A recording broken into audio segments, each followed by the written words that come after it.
Good afternoon, everyone. Thank you very much for joining us virtually here at the Parthenon today. My name is Katie Petroli. I am the Assistant Director here at the Parthenon. I will be moderating today's session. So during today's presentation, I will be encouraging you to submit questions and comments via the Q&A button at the bottom of your screen or the chat function at the bottom of your screen as well. And at the end of the symposium, I will be feeding those questions to our speaker to be able to answer questions or comments that you have that come up during the talk. I will take a minute to thank a couple people and organizations before we get started, introduce our speaker, and then away we go. So first off, I'd like to thank Centennial Park Conservancy and the Archaeological Institute of America, Nashville Society, for making today's program possible. I'd also like to thank you all once again for joining us and thank our speaker, Dr. Kevin Smith. Dr. Kevin Smith is an archaeologist and professor at Middle Tennessee State University.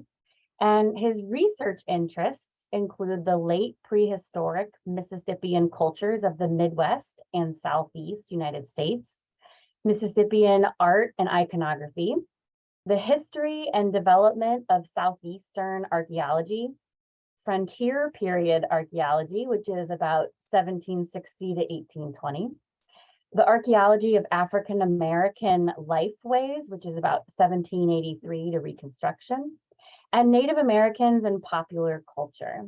And he received his Ph.D. right here in Nashville from Vanderbilt University. So without further ado, Dr. Smith, when you're ready, please begin.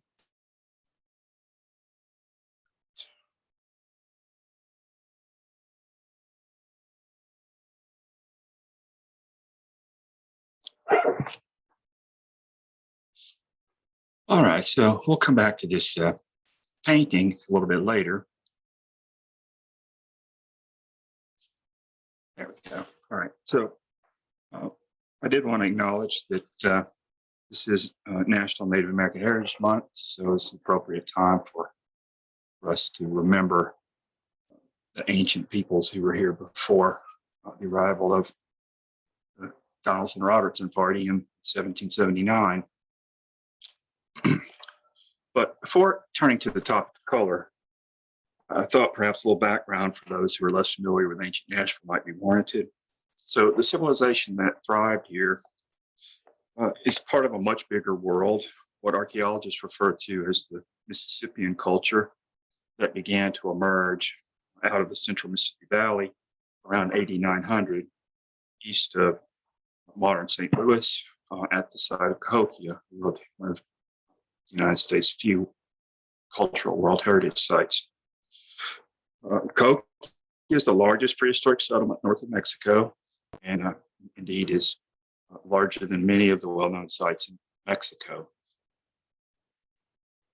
By 1250, elements of that way of life had spread to encompass an area roughly the size of Western Europe.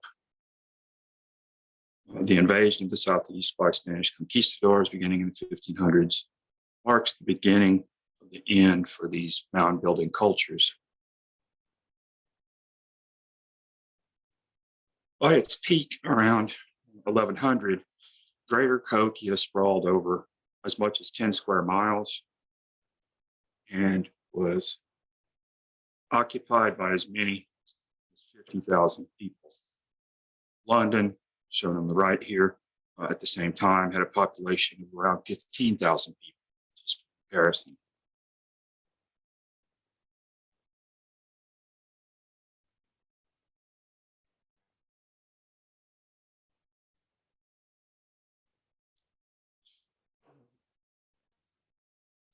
Of the many dozens of large earthworks built at Cahokia, the largest is Monk's Mound.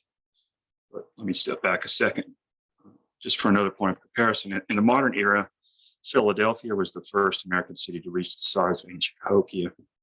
By about 1800, modern Nashville would follow but not until nearly 1880. So this is truly a monumental city that we're talking about. The largest of the earthworks at Cahokia is Monk's Mound, which covered about 16 acres at its base. Just for a point of comparison, that's about twice the acreage of the Music City Center in Nashville. If we include the 5-story high, 5,000 square foot building that sat on top of Monk's Mound rose slightly higher than the maximum 150-foot height of the Music City Center, all constructed without the aid of dump trucks and bulldozers. Instead, built basket load by basket load of earth, containing an estimated 41 million 50-pound baskets. Put that into perspective, every current citizen of Tennessee would have to carry 6 of those basket loads to make a pile of dirt the same size as Monk's Mound. In fact, the first equivalent size earthen structure built in the modern era was not finished until 1940, when the Fort Peck Dam was on the Missouri River. And remember, while it's the largest, Monk's Mound is only one of dozens of similar pyramids constructed there. From atop Monk's Mound, the Gateway Arch in St. Louis is clearly visible 6 miles away. And everything between was filled with Mississippian houses, mounds, and other buildings. By AD 1250, Mississippian culture had spread, as I indicated, over much of the Midwest and Southeast, about the size of Western Europe. It was a diverse region, just as Western Europe was in cultures and languages. However, the people participating in that cultural system shared a certain set of beliefs, ways of life that linked them as a recognizable set of interactive people. Mississippian culture was well established in the Cumberland River Valley around Nashville by 1100 AD. At enormous mound centers like Mound Bottom, Cheatham County, state-owned property, a site that itself housed immigrants from Cahokia. Nashville would become one of the major contributors to the development and spread of that culture throughout the deeper South. By 1250, the greater Nashville area contained nearly 40 major centers of Mississippian culture, sites that we would call capitals today. And this map shows only those political and religious capitals, not the thousands of farmsteads, hamlets, and villages that were scattered throughout the Cumberland River Valley. So with that background out of the way, I'll give you a little test. We'll turn to the theme of the series, color in the ancient world. Undoubtedly, when the Parthenon staff invited me to present a talk on color in ancient Tennessee, they were unaware that I suffered from a variety of color deficiencies. Color blindness, as it's commonly called. In the United States, about 8% of men colorblind and 1 in 200 women, about 0.5%. Most people don't really understand color blindness. I don't see in shades of gray or black and white. I see in color, but I don't see any numbers in this Ishimara test for color blindness. So this perhaps would have to be a short talk. Or I might argue, the fact that I perceived colors differently for over half a century might provide me with some special insights into color and its symbolism. Just don't ask me to pick out matching clothes. So color has no universally consistent meaning, even within a single culture at a single moment in time. It's given meaning only in context and in use. To use a simple example, this yellow traffic light has different meanings for some of you. You know who you are. I have to manage without the colors, but I do know the law requires red, yellow, green, top to bottom. The color red might mean stop on a traffic light or a stop sign, but Nat King Cole has explained other meanings to us in his music. The end of the day with red sails, sunset in the sunset, or the end of the year, the autumn leaves of red and gold. So those of us who try to understand color in the ancient world are confronted immediately by the problem of context. As we'll see, with non-literate societies, archaeologists often have to turn to identifying patterns rather than meaning. Now, the use of color painting goes back a long way to the very beginnings of human occupation in North America. I think this painted bison skull from the Cooper site in Oklahoma remains the oldest known painted object in North America from about 11,000 years ago. Perhaps you can see the red zigzag on the right of the forehead on a brown background. Which brings us to a second hurdle that archaeologists must confront concerning color. Color changes over time based on physical and chemical responses to the environment. When this bison antiquus, or giant bison, was killed, painted 11,000 years ago, this would have been a strong red and white contrast, as illustrated by the very white bison skull, modern bison skull on the right.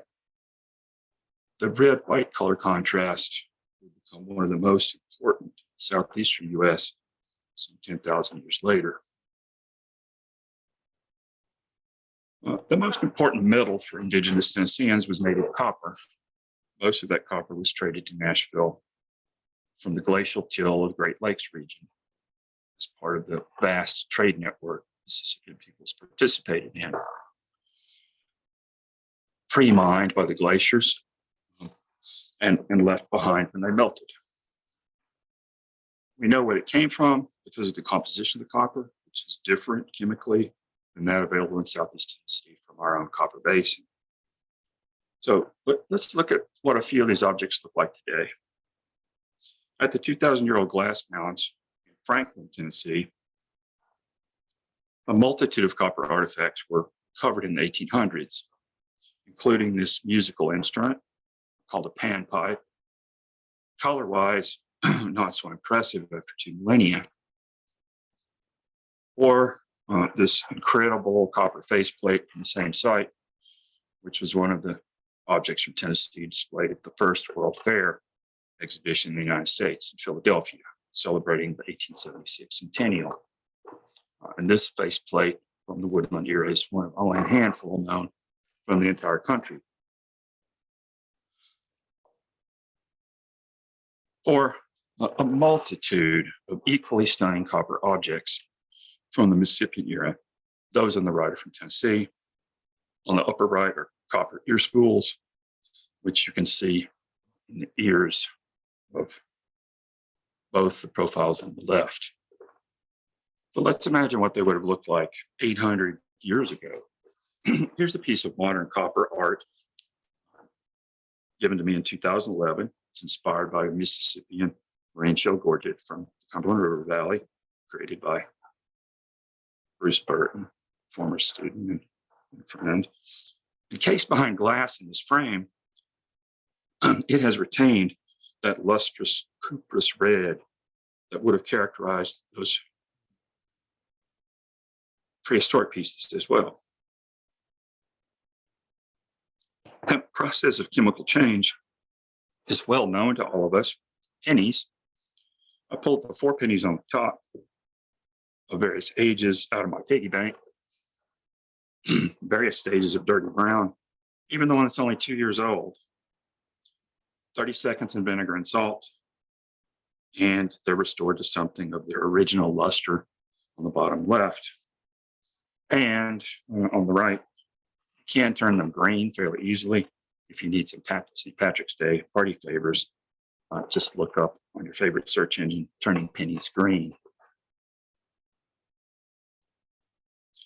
So understanding the chemistry of how artifacts of different materials interact with the environment is important for archaeologists. The color of today may not be the color of way back when.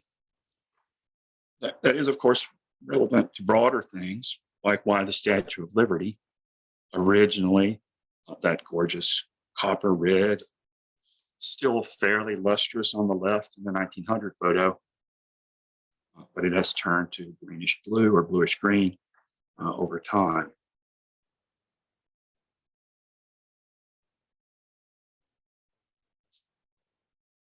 So it's easy to see the different impact of color in this example.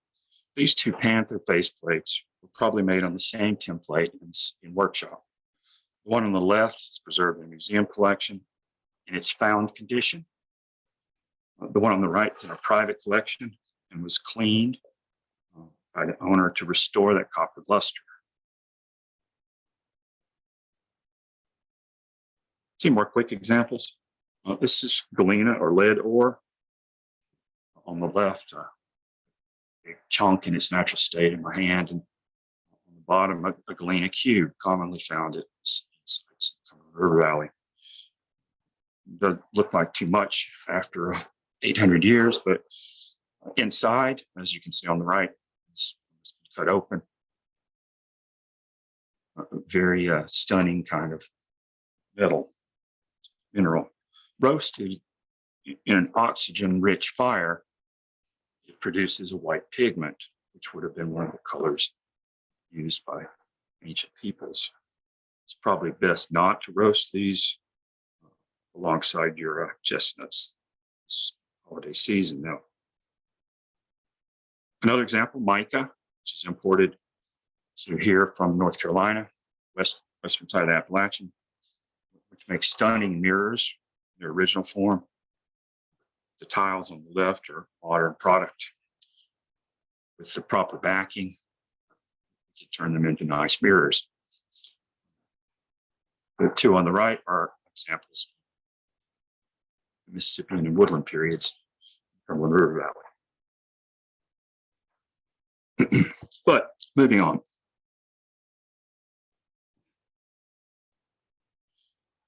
Some of the most important objects that were housed in temples atop those Tennessee mounds were stone statuary.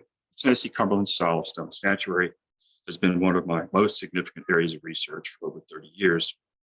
And I still consider the Ancestors exhibition we presented at the Tennessee State Museum in 2015 to be one of the crowning moments of my career.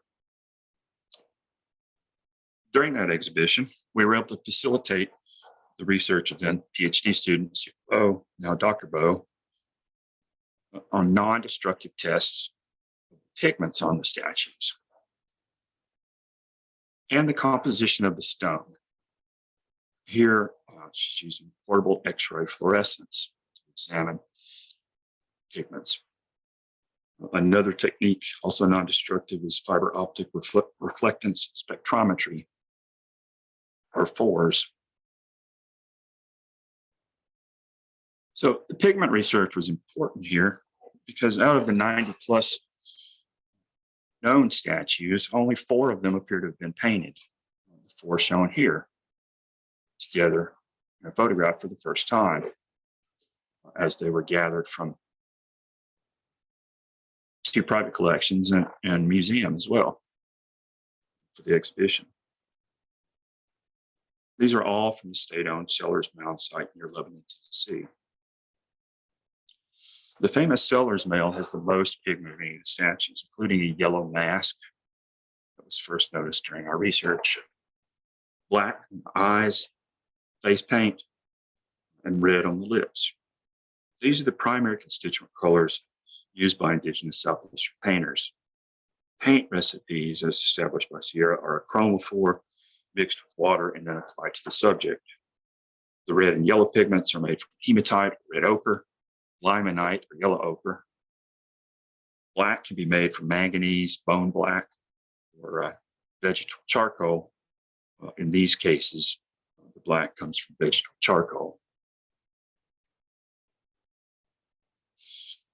The detailed visual examination, along with the equipment results, allowed for the first time a reliable reconstruction of patterns, original patterns on the statues. Patterns of color that undoubtedly had great meaning at 1300 AD, but are not readily apparent to us today. My artist friend, Karen Harvey, took the results and produced this stunning rendering.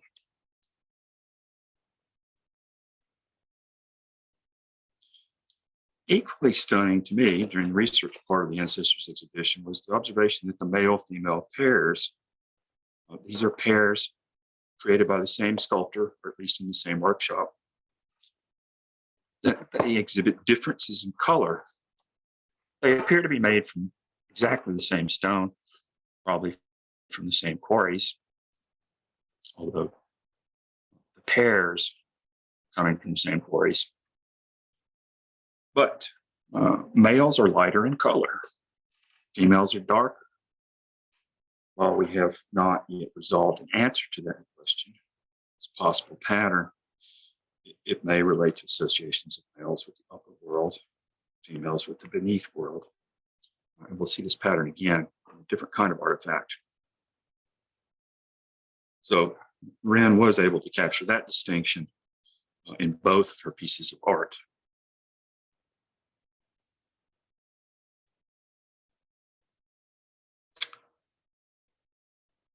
My longtime friend and artist, Nick Fielder, painted two of those statues from Sellers long ago.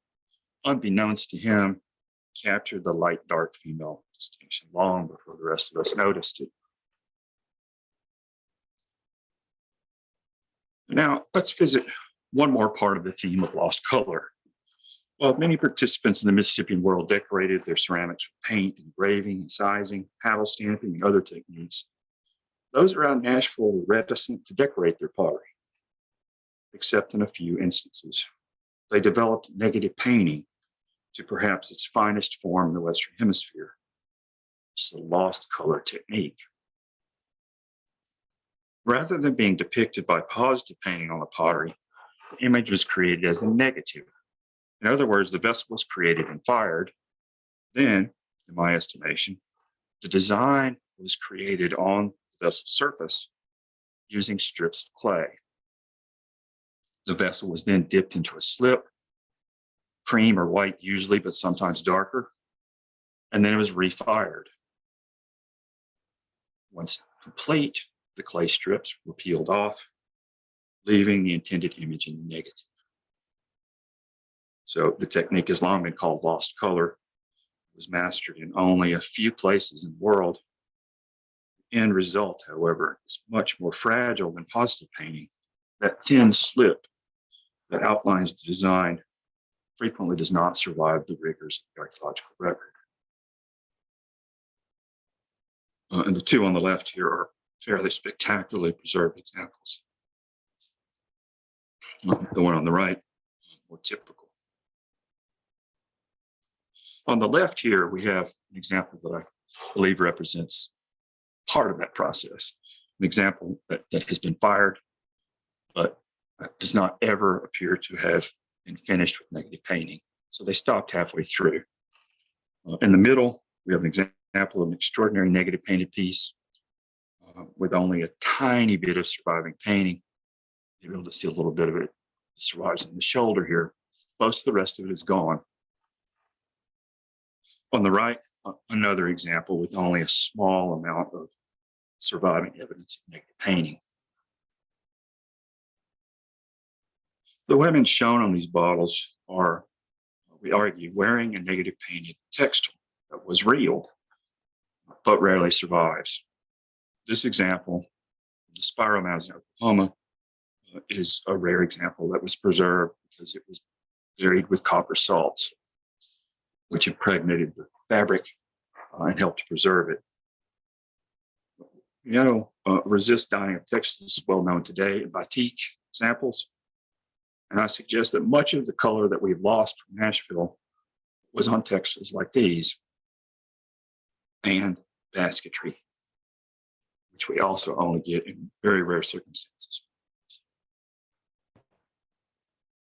Let me close with the results of research from my colleagues, Robert Sharp on the left and David Dye.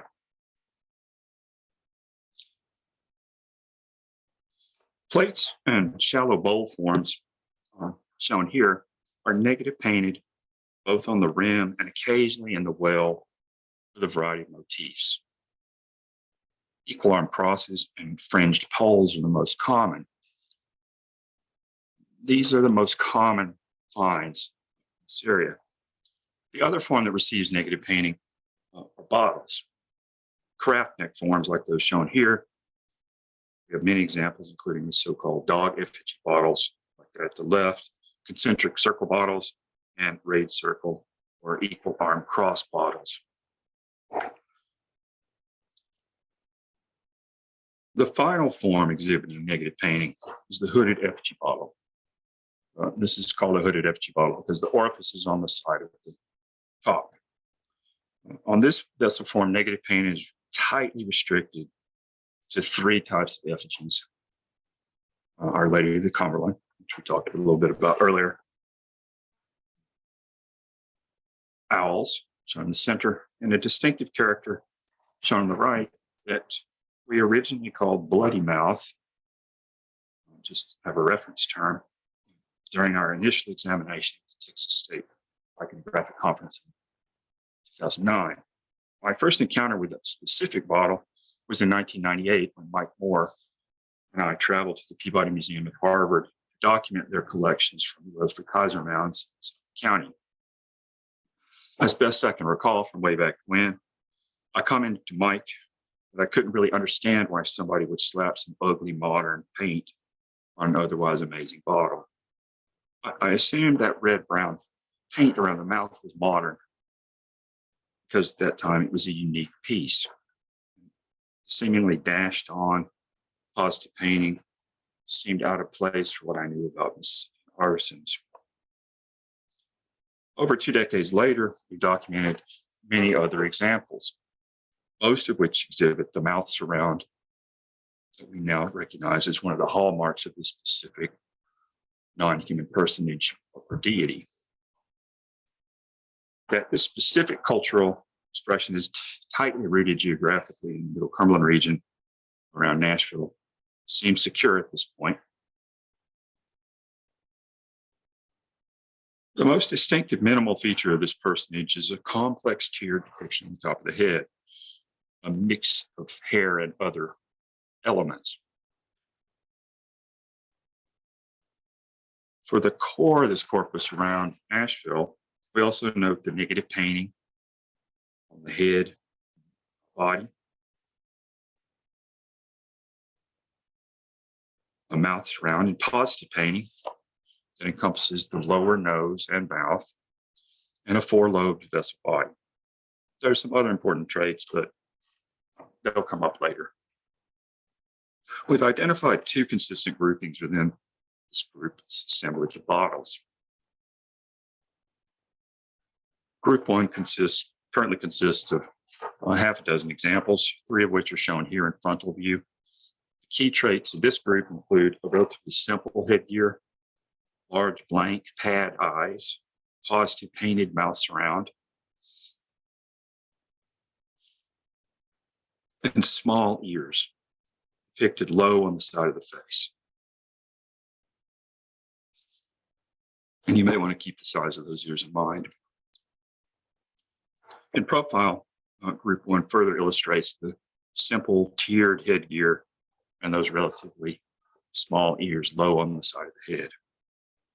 The negative painting on the lobe body of these vessels is very fugitive, as you can see, not much preserved. One other important stylistic aspect of group 1 is the vertical orientation of the orifice relative to the head. So very vertical here. And the orifice projects away from the back of the head. The 4th member of this group is a head fragment only, but clearly has all of the characteristics that we expect. Group 3 has a half dozen members as well, 3 of which are shown here in front of you. Key traits of this group include a relatively more complex headgear, large blank pad eyes shared with group 1, less obvious mouth surround, which is seemingly depicted in negative rather than positive painting, and large ears, same extending the full length of the face. And these are occasionally pierced. In profile, group 3 further illustrates that complex headgear, large ears. The negative painting on the body of these is better preserved, more obvious, presented in concentric circle patterns. Contrasting feature of the group 1 is the position of the orifice, so more slanting relative to the profile, sitting beneath the headgear.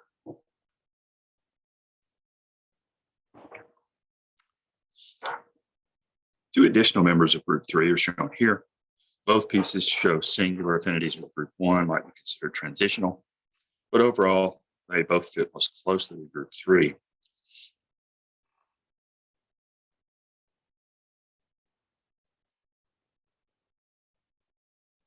Well, while we're confident with the preceding assertions, as our research is ongoing, there are a number of uncertainties that we hope will be clarified as time proceeds. The two similar bottles in Gears collection at the National Museum of American Indian, both obtained by Otto Gears during a relatively brief period of digging in 1886. While we're comfortable assigning the one on the left to group 3, the one on the right remains unclassified at this point. It's not painted and never was, and it raises an interesting point of comparison. In addition to those two, we have noted elsewhere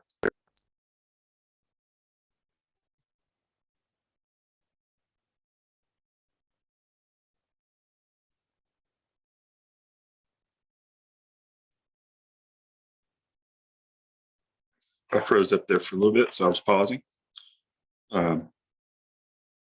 Elsewhere, in at least two other instances, negative painted female effigy bottles were found paired with an unpainted dark female effigy bottle. So here again, like with the statues, we have a pairing of light and dark.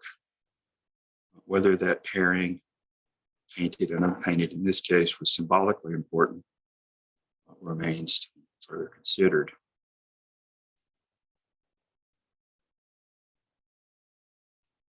Perhaps the fact that I didn't mention a group 2 begs some explanation.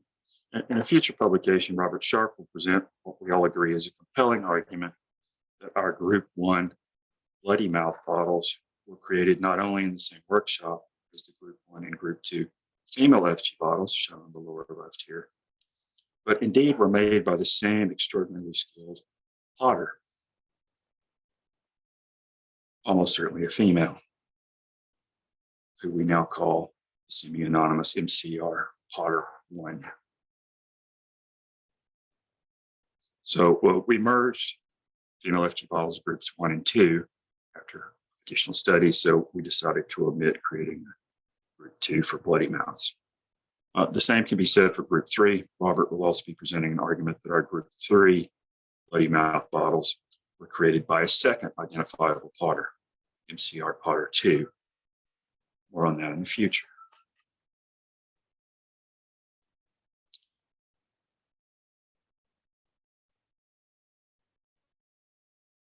So sometimes folklorists talk about the paradox of the periphery, where as time passes, sometimes the folk tales told at the periphery, far away from where they originated, remain more consistent with the original form than those in the heartland.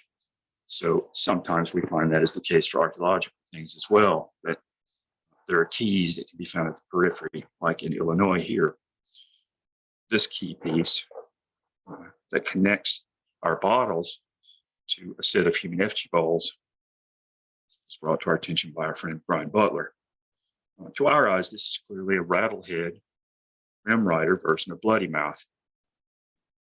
You can see the mouths around here very clearly. These human effigy rattle bowls are well documented from the Mississippi Valley and the Middle Cumberland region. A distinctive variant from the Middle Cumberland region includes a character referred to as double strand, based on the two strands that are consistently shown on the back of the head. So let me move towards a conclusion with series of propositions and suggested possible mythic analogs for this personage. First, we can say that Bloody Mouth was a multicultural character. It's found in many distinct polities along the Cumberland River and further afield in Missouri, Illinois, North Carolina. So Bloody Mouth was so well known throughout the Mississippian world that his image could be reduced to minimal identifiers. So this was a central character in indigenous folklore. The head treatment is one of the key elements. And now we know that Bloody Mouth can also be a rattle rim rider, and hence is associated with rattles. And finally, Bloody Mouth is the bottle version of our much more common rattlehead bowls. Now, the notion that artisans in MCR routinely use key markers to place characters within specific plot elements is not a new one. One of the first publications resulting from the Tennessee Cumberland Working Group in 2011 concerned the iconography of the Thurston tablet, which is displayed at the Tennessee State Museum. This is a complex tablet found in Sumner County. And it is interpreted as imagery of the hero twins.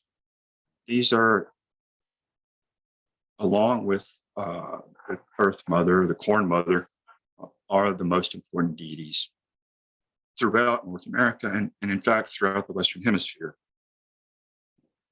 And the Thurston tablet appears to show a series of vignettes, stories from the hero twins.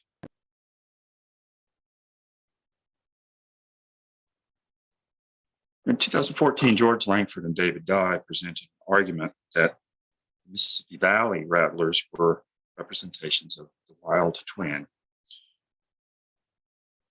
So the wild twin, just to recap the story briefly, it's known throughout much of North America. A young woman dies giving birth to a child who becomes known as Lodge Boy. Unbeknownst to them at the time, there was a twin who was thrown into a nearby spring with the placenta, which seems pretty sloppy, but yeah, it's folklore. So rather than drowning, the twin was adopted by spirits of the beneath world and raised by them.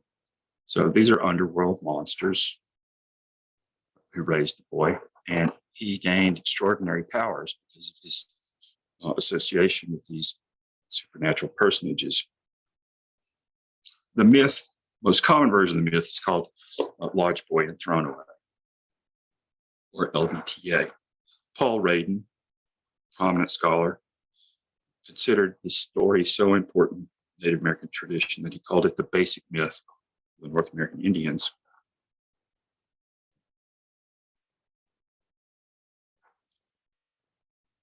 In the LBTA opening sequence, there's a task that takes various forms.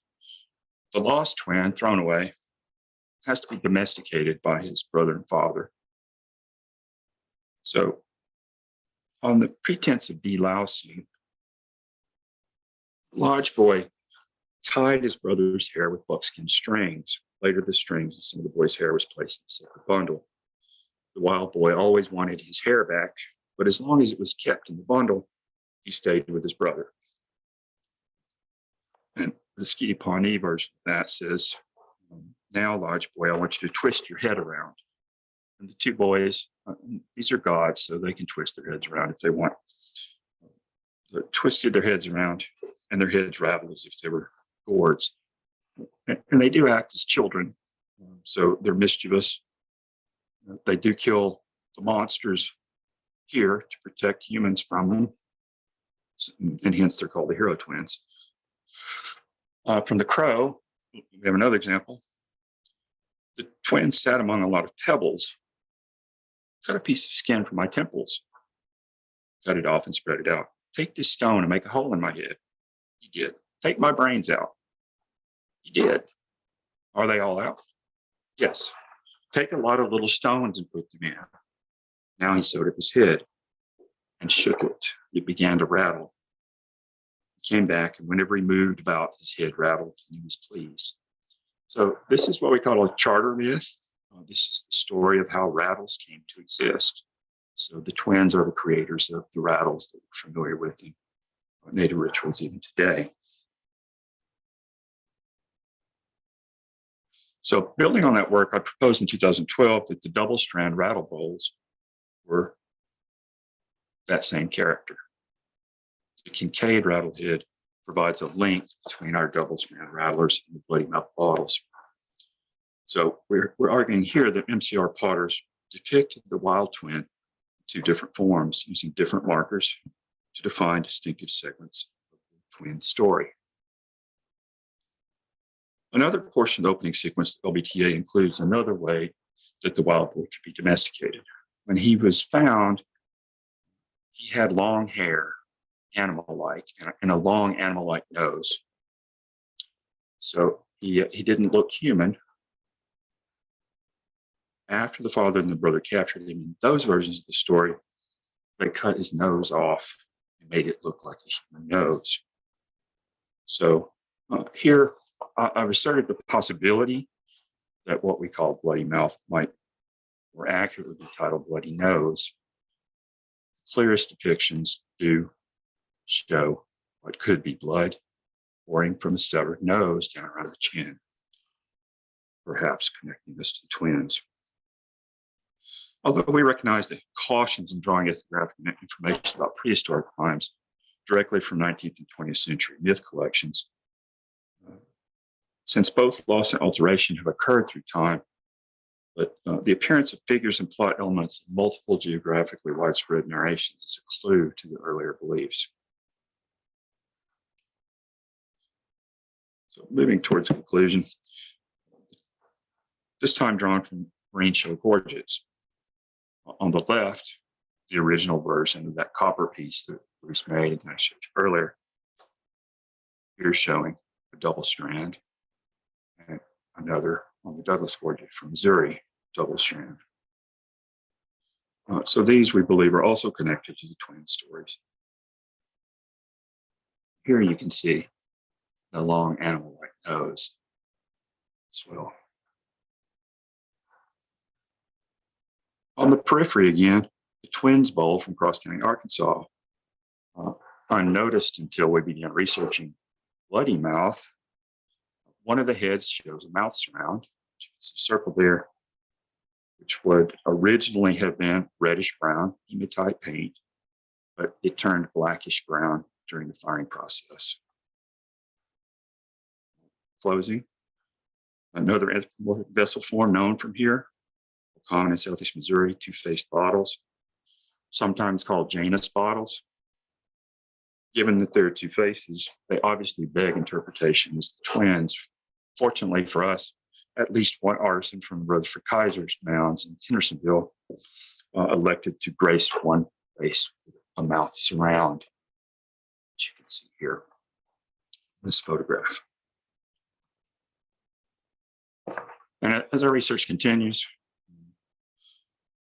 we see the owls beginning to connect with our twins as well. Again, in the periphery in Southeast Missouri, you see negative painted owls with mouth surrounds. And here, the old Peabody, another artisan who apparently wanted to make sure that we knew these were twins, presenting us with two heads. So to bring things to a close, a single patch of red-brown paint color on a bottle that I viewed in 1998 led us on a lengthy journey to an understanding of stories that had been lost from the peoples who left from here around 1475 and began to tell us something of the daily lives and beliefs of the people that lived here 800 years ago. Right, so I'll bring that to a close.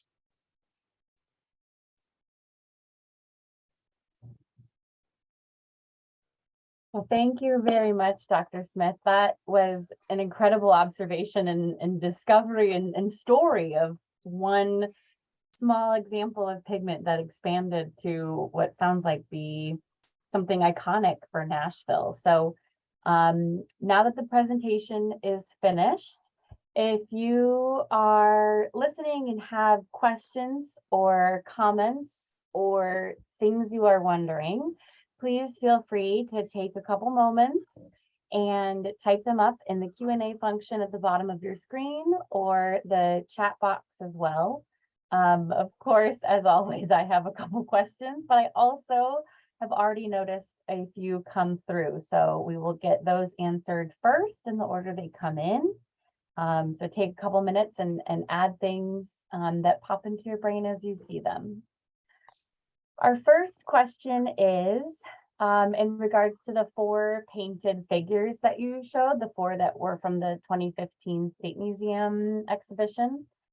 The question is, the second one from the left looks similar to a piece they saw at the Smithsonian about 15 years ago.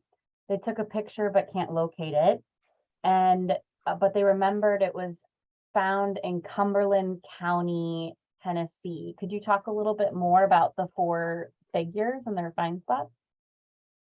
The 4 that were shown in that photo are all from Wilson County, just outside of Lebanon, from Sellers Mound State Archaeological Area, which is administered by Long Hunter State Park. So it's open during the daylight hours. I go and look at where they were found. It does comprise one of the 3 sites where the largest number of statues have been found. Most places, a single statue. I don't remember the Cumberland County piece off the top of my head, but we did have 7 or 8 of the Smithsonian statues in the exhibition. If they want to contact me at my email address, you can look that up. And they also mentioned they're interested in prehistory for that area, specifically near Ozone Falls. Now, I'm not familiar with Ozone Falls. Could you talk a little bit about where that is?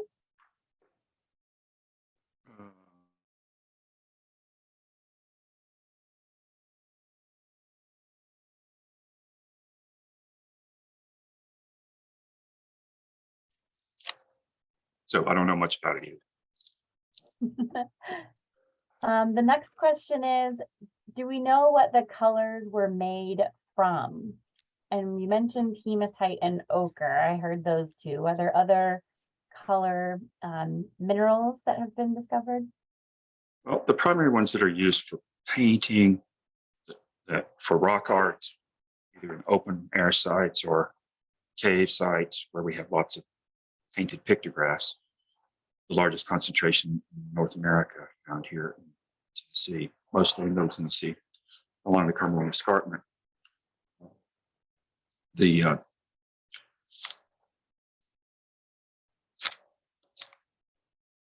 colors primarily are red and black.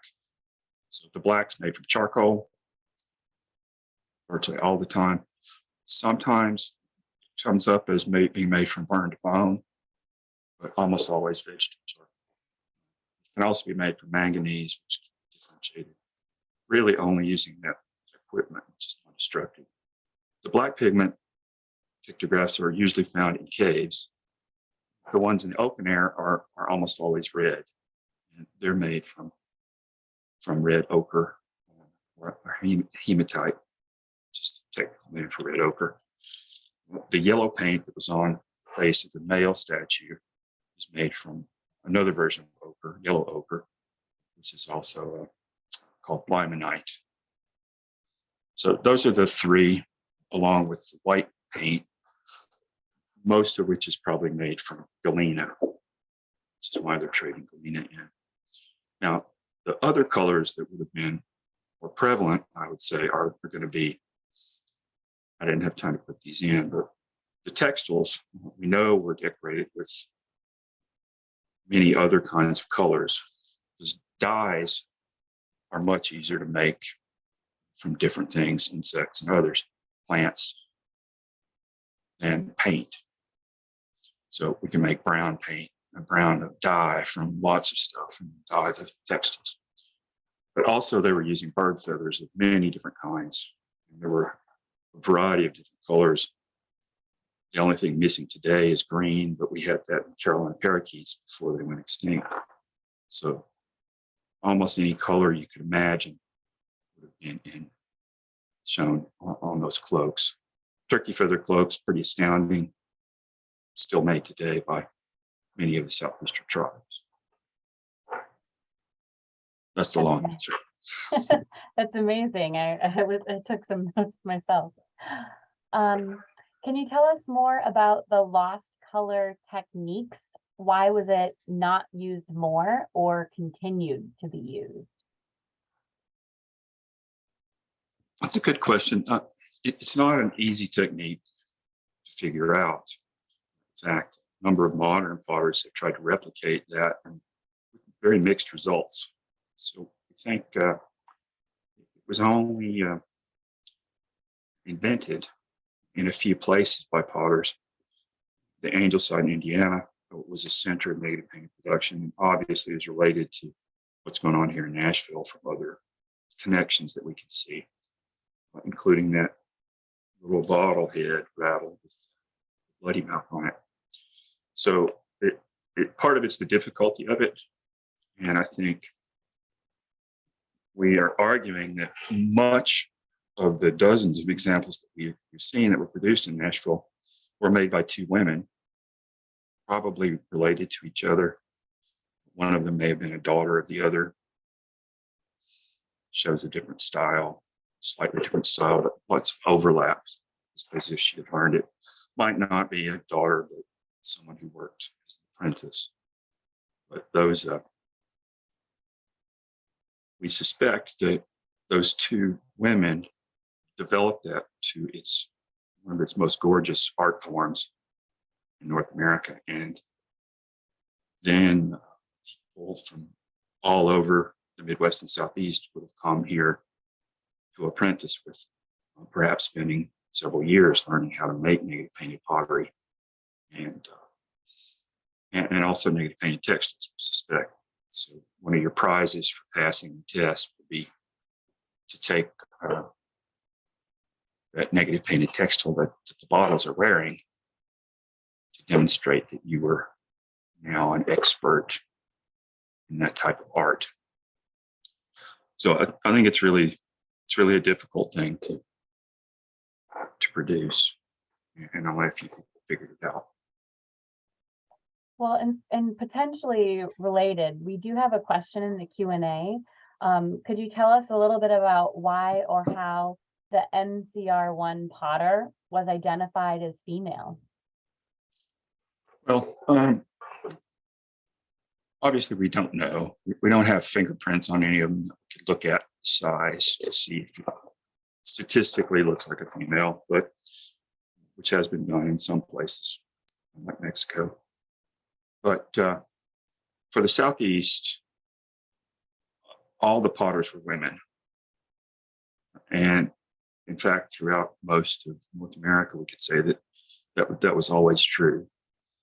So we presume that just a few centuries earlier, that skill and tradition was being practiced by women dominantly, not exclusively. So it's a guess, an educated guess, let's say. Yeah. The next question is, where or what are the, excuse my pronunciation here, Knoll cemeteries? Those were a series of probably a necropolis that was created late in the occupation of Nashville due to a series of major droughts that took place in the 1300s and 1400s. Much of the population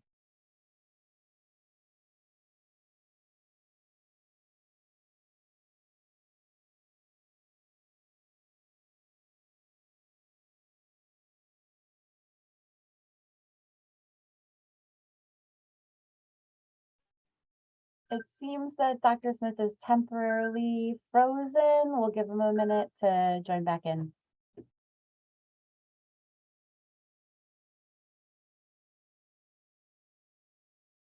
Four droughts that lasted 10 years in the world, many of them to Chattanooga.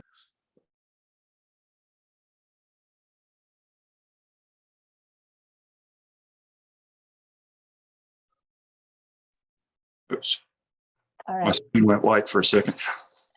Yeah, we lost you for a little bit, but I think we got we were able to hear some of that. It was slightly frozen for a small part there, at least for me. We have a lot of comments talking about how fascinating this was and thanking you for your lifetime of dedication of simply teasing these ideas and answers from the evidence. So I just want to mention those comments and reiterate them myself before moving on to a couple final questions that we have. Do you know if any artifacts from the Mississippian period have been found in the Bells Bend area of Nashville? There's a little bit of stuff on the bend itself. The west side is on the bend. There were big sites overlooking Bells Bend, where the Kelly's Battery Park is at the top of the bluff there now, the Civil War Park. It's on the part of the Greenway. So part of the development that took place there with the big stores and everything destroyed a big village, Mississippi village that was up there. So the west site was a village, probably of 100 people or so on the west side of the bend, but largely excavated in the 1970s. Our final question is, what would we see today if we went to Cahokia? Is there a museum or active archaeological site? Yes, it is a World Heritage Site, so we only have about 15 cultural World Heritage Sites that's recognized by the United Nations, by UNESCO. Cahokia is one of those, so giving it worldwide significance. So it is a park. We have a pretty great museum there. It's only a 5-mile drive from Nashville, 5-hour drive from Nashville. So we don't have many World Heritage Sites for history, so it's worth, I try to visit them whenever I go to another country, pick up the list and try to hit them, because there is something to being recognized by the global community as being something important to all of humanity. So I always tell people to go to Cahokia if they have a chance. Sounds like your symposium today has whet the appetite to continue learning more about ancient sites and, and from our perspective, ancient color here in Tennessee. So there's more thanks and gratitude coming through in the chat. That was our final question today. So I do want to express on behalf of the Parthenon our gratitude to you, Dr. Smith, for sharing your expertise with us today. I'd like to once again thank the Centennial Park Conservancy and Archaeological Institute of America Nashville Society. I'd also like to thank once again you all for joining us today. We have a couple symposia coming up in early 2023 about the Parthenon marbles casts and archaeological conservation for a conservation project for our cast collection. So stay tuned for more information about those coming soon. I agree with the final comment here. This was excellent. So once again, thank you very much for joining us. Have a great rest of your day, everyone.